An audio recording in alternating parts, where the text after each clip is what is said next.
Today's episode of Locked On Pistons podcast is actually a crossover episode with Locked On Knicks host Gavin to talk about potential playoff preview between the Pistons and the Knicks. We'll talk about the matchups, advantages on both teams. Talk about all today's episode, Locked On Pistons podcast. Let's go.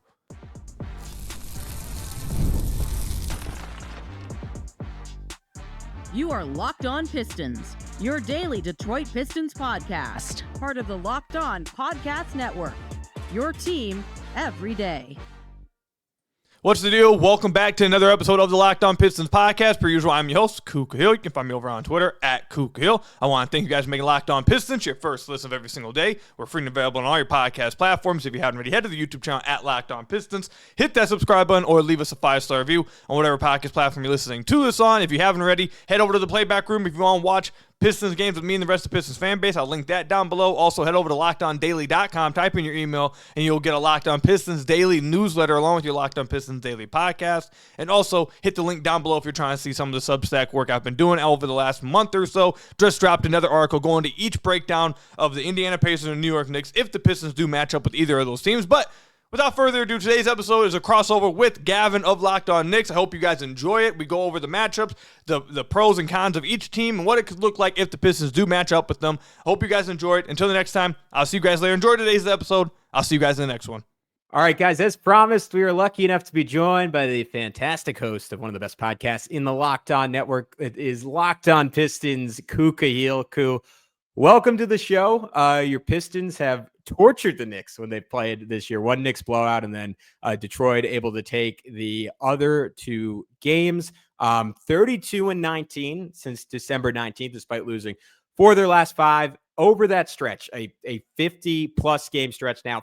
5th in net rating, 9th in offense, 5th in defense. They've played like a bona fide, like borderline title contender. If you want to go by the old metric of top 10 in offense, top 10 in defense. So I say all that to say, Ku, life must be good for you after years of struggle, which I don't say mockingly. I say as someone who can relate, as someone who's done a Knicks podcast for 7 years now.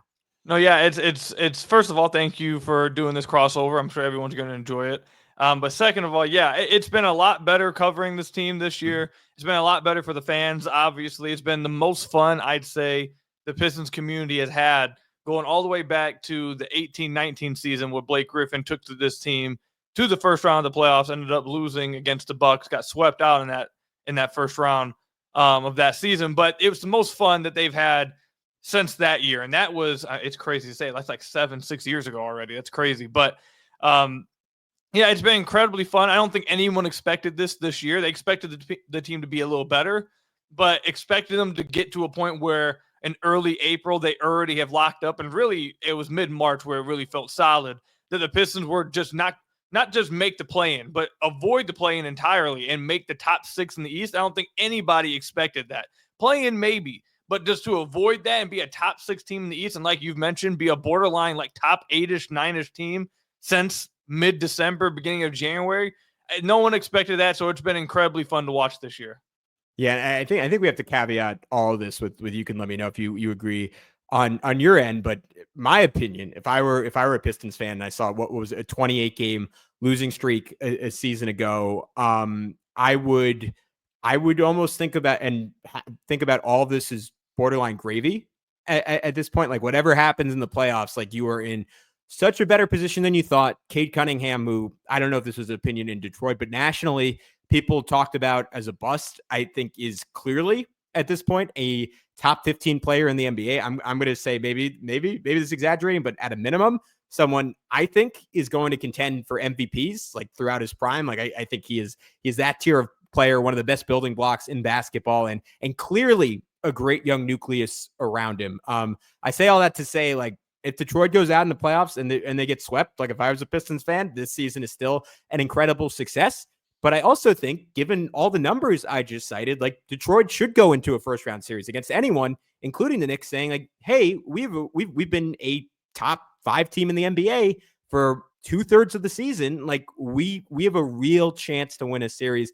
I throw all that preamble out there to ask you, how big of a threat is Detroit actually? And do you see them like having a realistic chance of, if it is New York or if it's someone else that looks like it's going to be New York, do they have a realistic chance of winning a first round series? So I completely agree with you that everything from here on is gravy on top. This is just a cherry on top. If the Pistons now, the one thing that I feel like if they were to go out there and get swept, it wouldn't minimize this season. But I do think that would leave a little bit of a bad taste in the Pistons fans' mouth and the team's mouth because they haven't won a playoff game. Brace yourself, anybody who's a New York fan doesn't know this. They have not won a playoff game since 2008. I forgot about that. Yeah, so they should win at least one. Yes, they need to. They want to break the playoff win drought. Yeah. That is like at the very minimum. I feel if it was a must in the playoffs, it's to break the playoff win drought.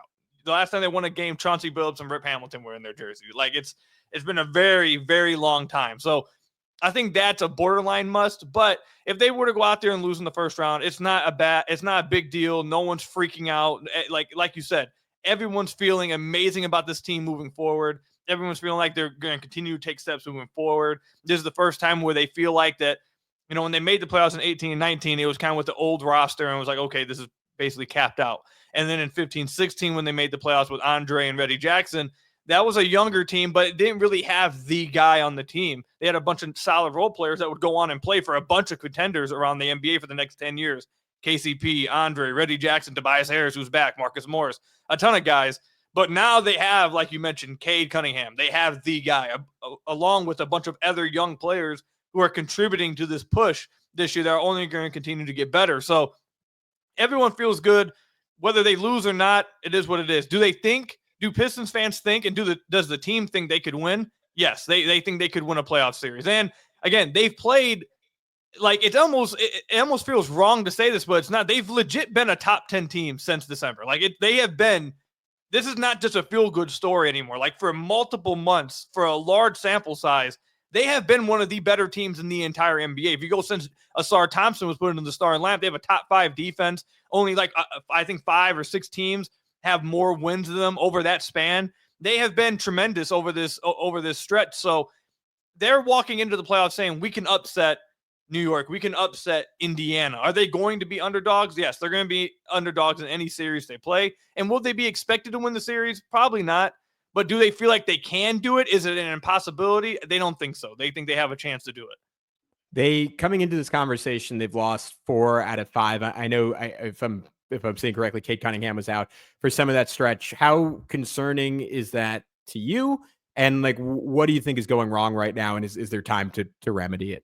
So it's interesting because I literally just wrote an article yesterday about the New York Knicks, about how they're peaking at the right time for fan side. And I just got done writing for my Substack about how the Pistons playoff opponents are heating up at the right time and the Pistons maybe are not, which is a bit concerning. And yes, Cade was out for a part of that stretch, but I think that in and of itself is just a slight bit of concern that he's missing time before the playoffs start. Now, he started to look like Cade in the second half of this last game for the Pistons, so it looks like he's knocking the rust off before the playoffs start, which is what really wanted to see. But then also they're without Tobias Harris, and if they don't have Tobias Harris, this team's cooked. If they don't have Tobias, they will not win.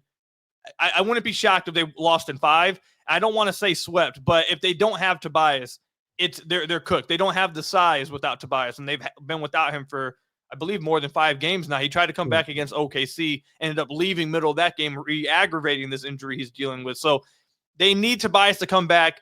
Without him, they force Ausar Thompson to play up at the power forward position. Now that leaves Malik Beasley and Tim Hardaway Jr.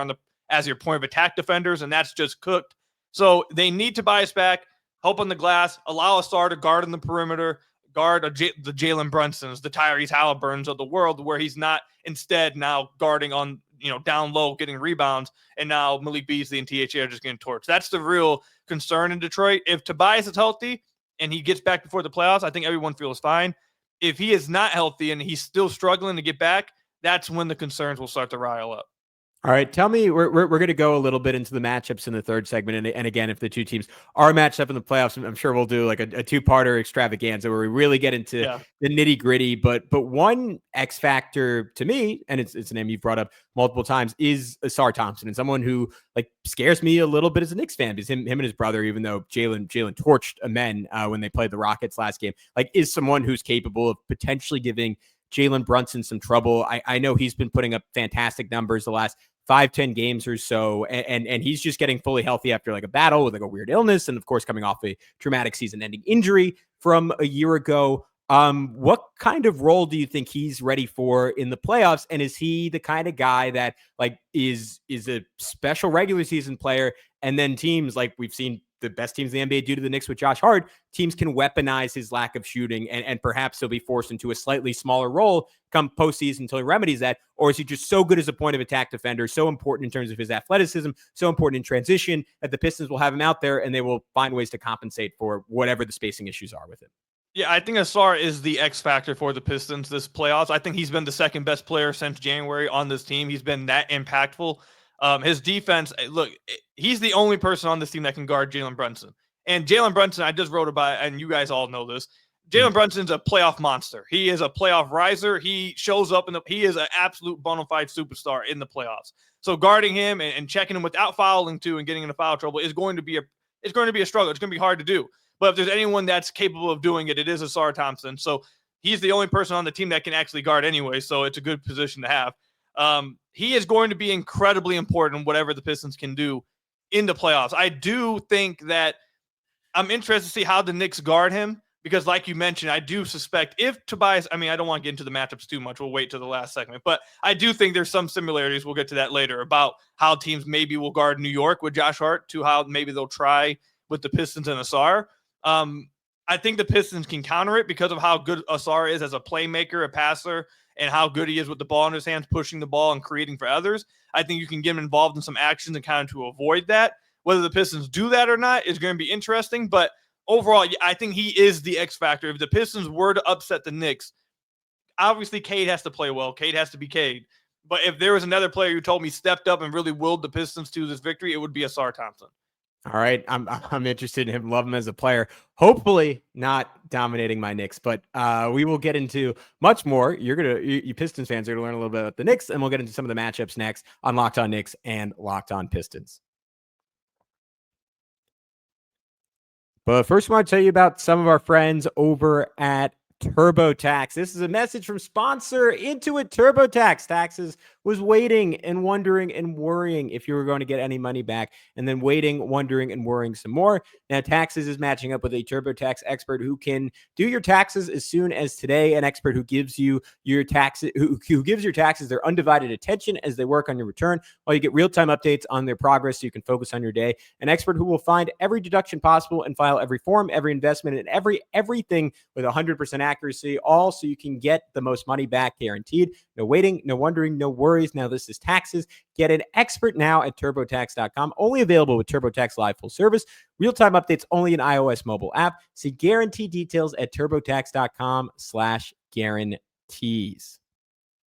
And we want to tell you about our good friends over at Prize Picks. Guys, I love to get into Prize Picks, especially this time of year, because basketball season is full swing. And there's no better way to get in the action than with Prize Picks, the best place for your daily fantasy sports with Prize Picks. You pick more or less on at least 2-player projections. And if you're right, you can win up to 1,000 times your cash, whether it's strikeouts, RBIs, or first inning runs. Prize Picks keeps every game exciting. When I'm building my lineup, I'm picking, of course, New York Yankees legend Aaron Judge for more than 1 home run and Shohei Ohtani for more than 1 stolen base. It's that easy.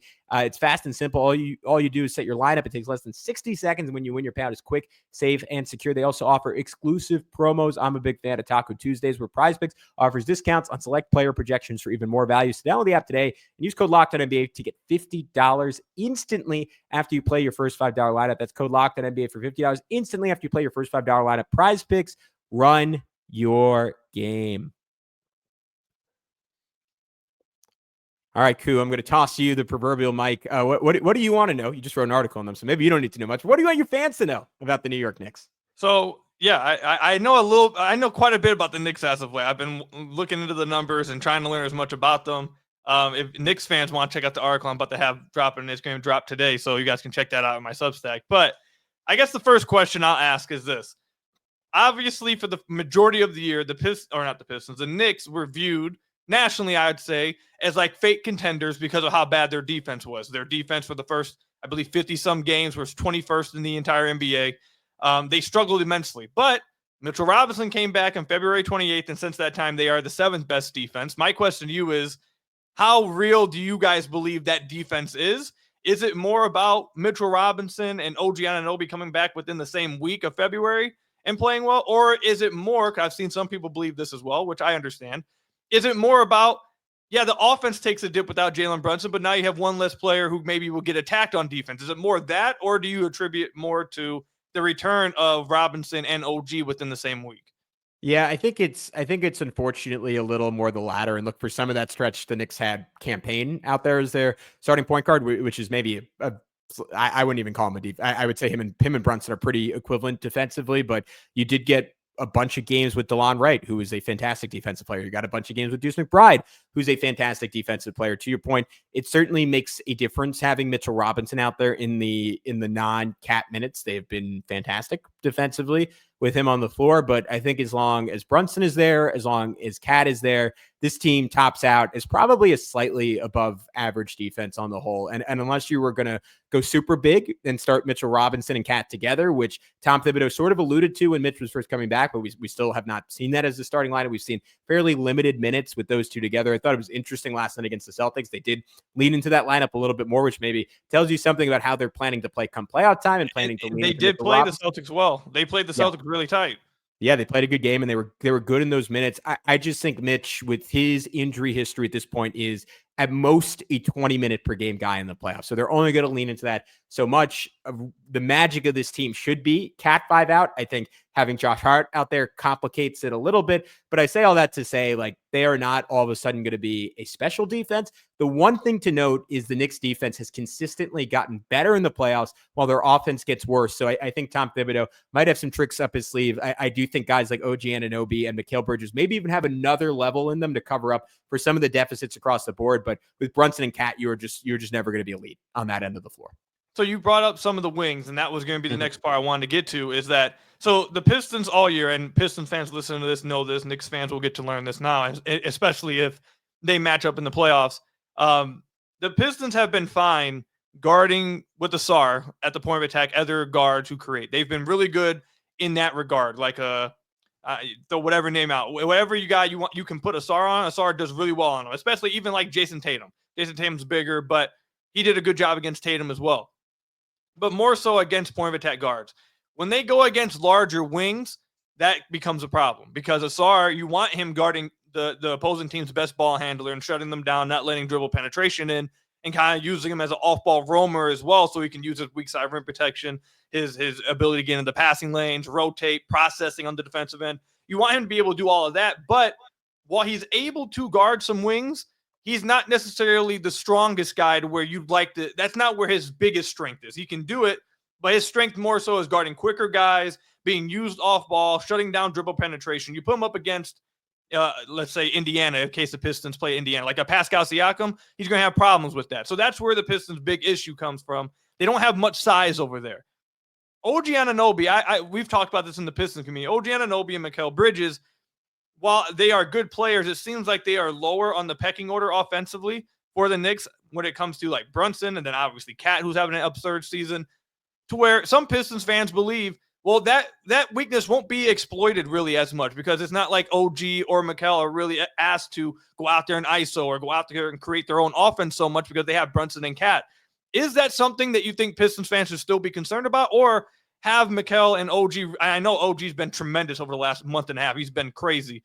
But once Jalen Brunson fully gets back, do you expect, those concerns by Pistons fans, are they right to not be too concerned by it? Or do you think that is an area where the Knicks could try to exploit the Pistons?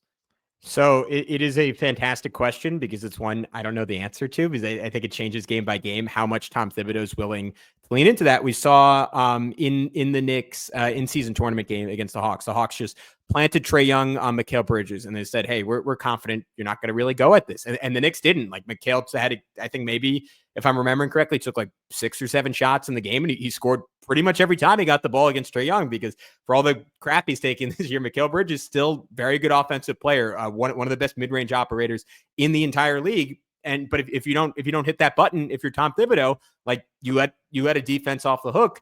And we've seen so many times this year where the Knicks have let defenses off the hook. I think in particular with Mikal, I think with OG, they are much better about just punishing that, because physically, like, you can put a guard on Mikal and he might hit a couple jumpers over him, but you don't feel that in the way that you feel OG, like seeing, I don't know, let's just say like if Marcus Sasser got switched onto OG Anunoby's putting Marcus Sasser in the stanchion, right? And like it is going to be a double team. It is going to be a triple team. If not, he's dunking the basketball. It is a 5-alarm fire for a defense. The Knicks have generally been pretty good taking advantage of that. I think they're going to be even more willing to lean into that coming into the last night's Celtics game where Anunoby was not nearly as good. And that's a concern on this front.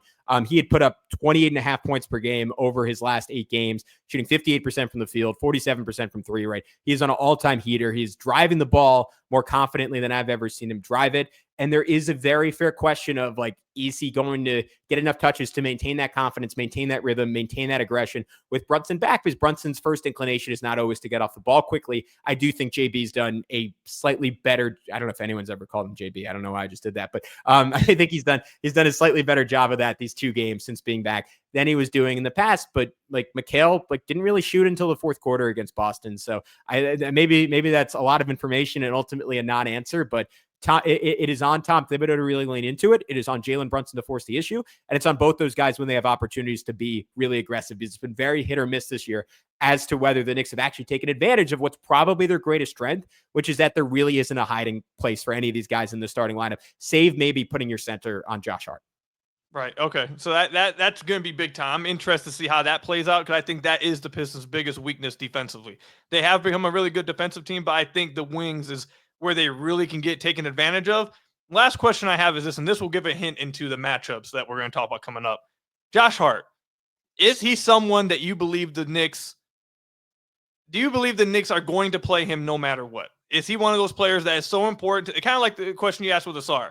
Is he so important to this team to where he's going to play no matter what? Or do you see a situation where if Tom Thibodeau sees maybe a team's trying to take advantage of him, he's been willing to move him off the floor?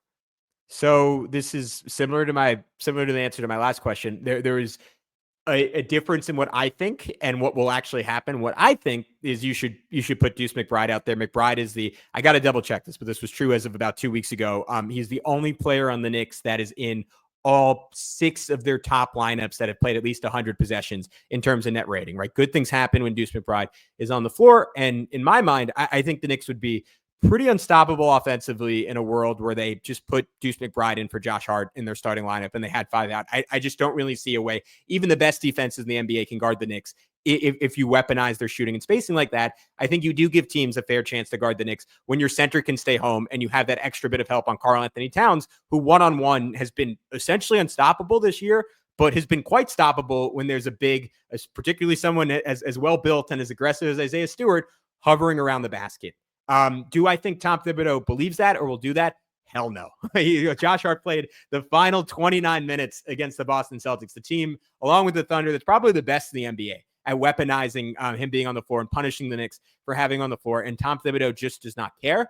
Part of the reason why is Josh Hart, like we saw last year in the playoffs, like anyone who's watched the Knicks like knows, like he makes some big time plays, right? Like had like an amazing cut off of like a Jalen Brunson drive for what should have been the game winning layup if the Knicks knew to foul up 3 last night against the Boston Celtics. Like he's confident, he is generally smart, he generally makes good decisions in those late moments. So Tom Thibodeau trusts him. He trusts him defensively more than Deuce McBride, even though Deuce McBride is probably a better defender in a vacuum. Tom Thibodeau, a little bit of a size queen, right? Well, likes to have bigger guys, likes to have strength out there.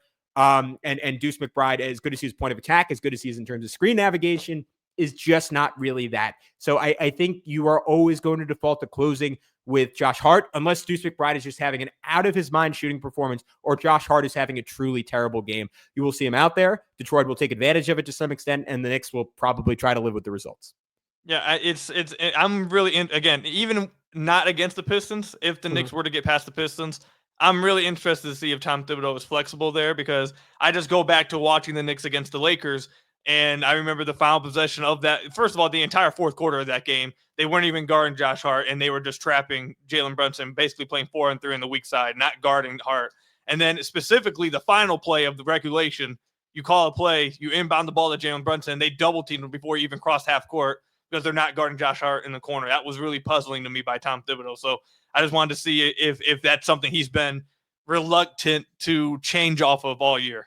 No, you're right. It doesn't really make any sense. Anyways, we will quickly, because we touched on a lot of it, we'll quickly wrap it up with some matchup notes, and we'll save some stuff for maybe a bigger pod down the road. But that'll be in just a sec, both on Locked On Pistons and on Locked On Knicks. NBA fans, get ready. They swoosh, you save. Thanks to Dash Pass, every time a player drops 50 or more points in a game, you score a huge deal on the next day. It's simple. When any player scores 50 or more in a game during the 24-25 NBA regular season, Dash Pass members get 50% off an order, up to $10 off the next day from noon to midnight. After an epic 50-point performance, celebrate by ordering wings, pizza, or burgers from your favorite spot delivered straight to your door. You need a quick and easy lunch for the next day? Dash Pass, you get your favorite meals with $0 delivery fees and reduced service fees. Plus, now you can save even more with this exclusive NBA offer. Planning to catch the next game? Order your go-to snacks or meals at a discount and get ready for more high-scoring action. Sign up for Dash Pass and be ready to save. When any player scores 50 or more in a game, Dash Pass members get 50% off an order the next day, up to $10 off. Just use promo code NBA50 from noon to midnight after a 50-point game on eligible orders at participating merchants. Must have an active Dash Pass account. Terms apply. Visit DoorDash to learn more with DoorDash. Hey, what's up, guys? We are back. Locked On Knicks, Locked On Pistons crossover.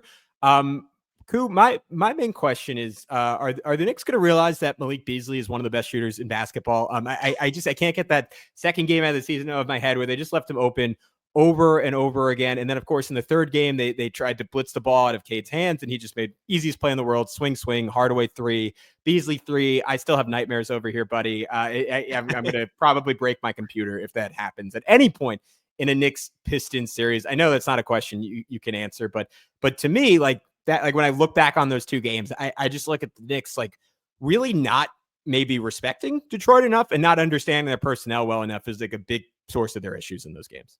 Yeah, I think that comes down to, and again, like you said, we'll probably get into this more once they match up in the playoffs, but I think it comes down to, at least from our point of view, what I saw it as was Tibbs acknowledging and understanding that they don't have really a secondary creator within the half court, and it's really just Cade. So he wanted to just get the ball out of Cade's hands, which we've talked about a lot over here, that I think that's going to be something that happens a lot in the playoffs, especially without Jaden Ivey, that teams are going to try to trap, blitz, and just get the ball out of Cade's hands.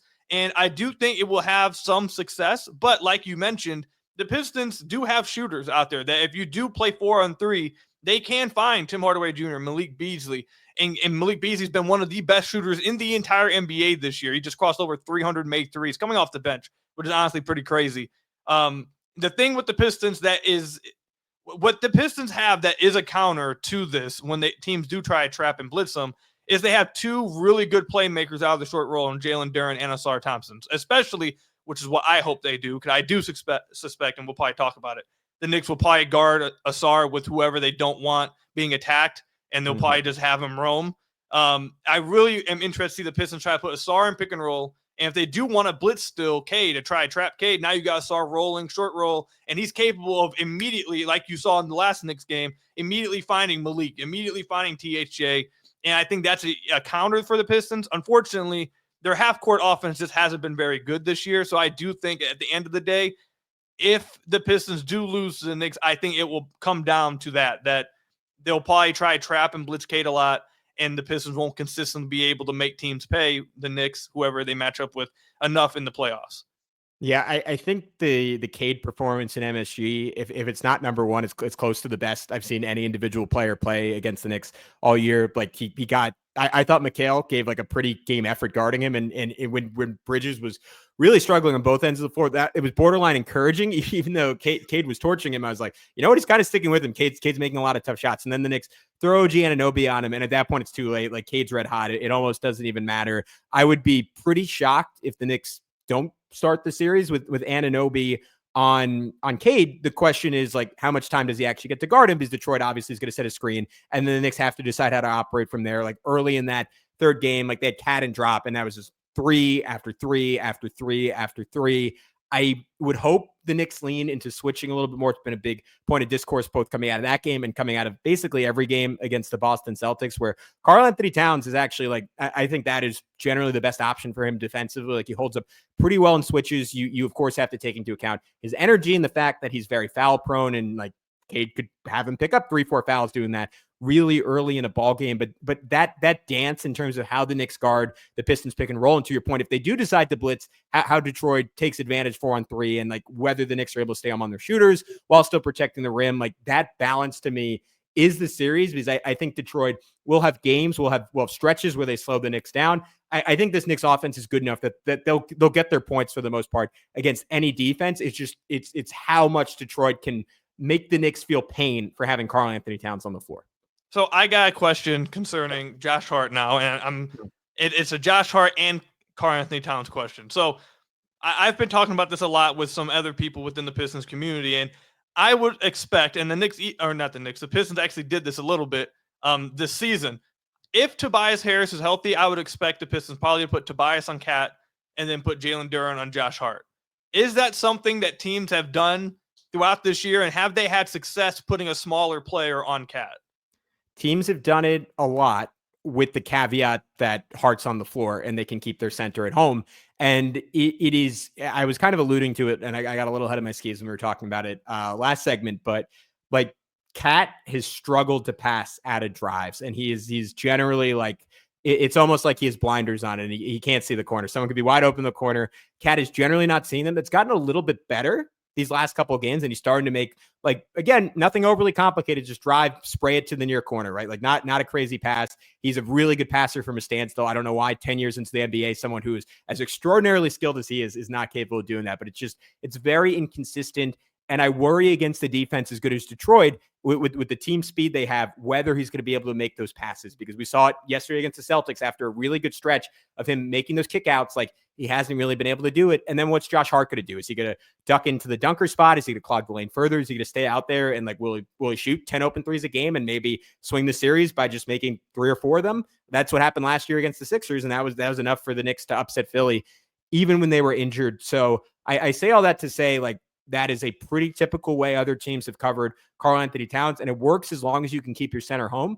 If you can't keep your center home, I think you're in a world of trouble, because Cat, for pretty much his whole career, has had less opportunity to do it the last few years with Rudy Gobert playing center, has been one of the most efficient post-up players in the league. I think even as the season's gone along, and yesterday against the Celtics was probably the best example we've seen of it all season, he's gotten much more patient, waiting out double teams, right? Throwing a couple pass fakes, throwing a couple shot fakes, and biding his time until he has a smaller player on an island. And then he's just very good. Jump hook with either hand, can hit a running hook, can hit a short jumper, can hit a floater driving to his right, can hit a banker going to his left, like a variety of finishes, great touch. So it is really, really difficult unless you put 2 on him. Once you put 2 on him, he's in trouble. And again, if you're Detroit, if he does make that kick out pass and it's Josh Hart in the corner, it's kind of similar to what we talked about getting the ball to Cade's hands. Like, you live with that every single time if you're the Pistons defense.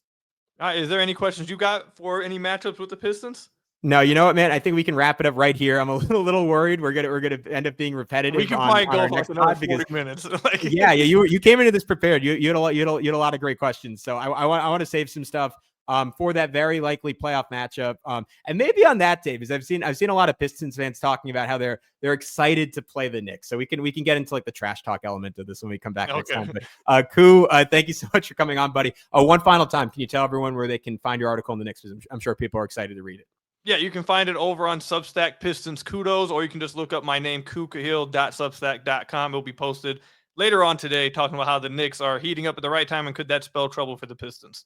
All right, I wanted to remind everyone one more time, both the New York Knicks and Detroit Pistons are ready for playoff basketball, and both Locked On Pistons and Locked On Knicks have you covered every step of the way. So subscribe to both the Locked On Knicks, and this applies for Knicks fans too, Locked On Pistons newsletter for expert analysis, insider insights, and all the playoff action delivered straight to your inbox. And is seriously the best way for you to get caught up on everything that's happening in Detroit and New York. Plus, as a subscriber, you'll be entered to win one of these 3 amazing prizes: a $2,500 Best Buy gift card to upgrade your sports cave setup, a $300 Game Time gift card, and a $200 Fanatics gift card. It's easy and free to enter. Simply subscribe between April 7, 2025 and April 30, 2025 to be automatically entered to win. Don't miss a moment of either the Knicks or Pistons championship run.